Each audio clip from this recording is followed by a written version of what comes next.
এখানে আমি রাজনীতি করতে আসি নাই, এখানে আমি রাজনীতি করতে আসি নাই।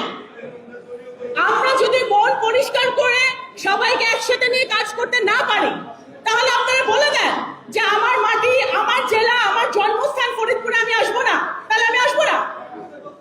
আর যদি আমি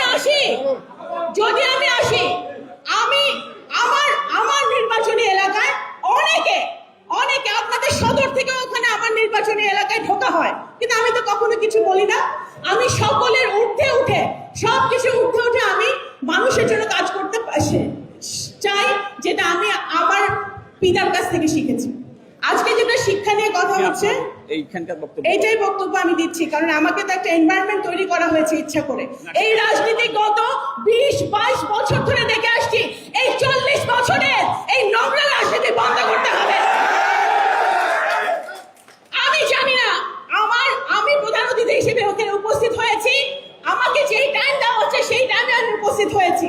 এখানে কারা আসবে না আসবে আমি সেটা, সেই দায়িত্ব আমার না। পলিটিক্স করতে আমরা আসি নাই, আমরা জনগণের প্রতিনিধি। জনগণের প্রতিনিধিরা যদি এই ধরনের আচরণ করে, তাহলে জনগণ কি শিখবে?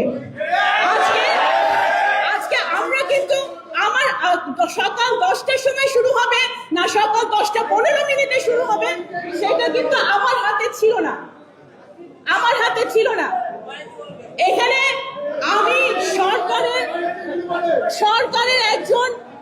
সরকারের একজন প্রতিনিধি হিসেবে আমি এখানে এসেছি।